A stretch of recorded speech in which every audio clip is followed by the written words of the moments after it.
In the Ten Commandments, Commandments 6, 7, 8, and 9 are the ones that prohibit acts of evil: murder, adultery, stealing, and perjury. And then there is one commandment that prohibits the thing that leads to murder, adultery, stealing, and perjury. Which one is it? It's the last of the 10. Do not covet anything that belongs to others, not their spouse, their house, their servants, their animals, or any of their property. In order to understand this commandment and its unique significance, the first thing to understand is that this is the only one of the 10 Commandments that legislates thought. All the other commandments legislate behavior. In fact, of the 613 laws in the 5 books of Moses, virtually none prohibit thought. Why then does the 10 Commandments include a law that prohibits a thought?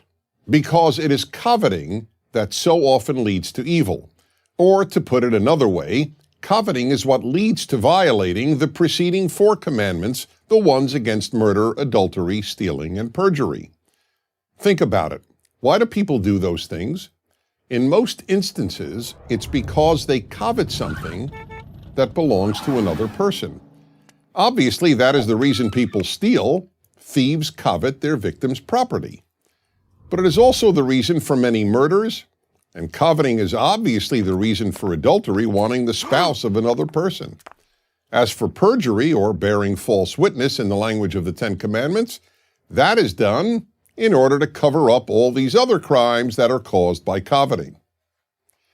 But in order to understand why coveting is the one thought that is prohibited in the 10 Commandments, and one of the only thoughts prohibited in the entire Hebrew Bible, we need to understand what coveting means, and equally important, what it doesn't mean. To covet is much more than to want. The Hebrew verb, lachmod, means to want to the point of seeking to take away and own something that belongs to another person. Note that there are 2 operative elements here: seeking to own and belongs to another person. Seeking to own does not mean just envying, or in the case of your neighbor's spouse, just lusting after. Neither envy nor lust is prohibited in the 10 Commandments. Uncontrolled envy and lust can surely lead to bad things, and they can both be psychologically and emotionally destructive. But neither one is prohibited in the 10 Commandments. Why? Because neither is the same as coveting.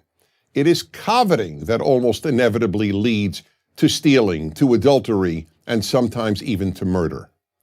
Let me explain this in another way. The 10th commandment does not prohibit you from saying, "Wow, what a great house or car or spouse my neighbor has. I wish I had such a house or car or spouse." That may end up being destructive, but it may also end up being constructive. How? It may spur you to work harder and improve your life so that you can obtain a house or car or spouse like your neighbors. It is when you want and seek to gain possession of the specific house, car, or spouse that belongs to another that evil ensues, and that is what the 10th commandment prohibits. Therefore, one of these 10 commandments, these 10 basic rules of life, must be that we simply cannot allow ourselves to covet what belongs to our neighbor. Whatever belongs to another person must be regarded as sacrosanct. We cannot seek to own anything that belongs to another, because only evil can come of it. I'm Dennis Prager.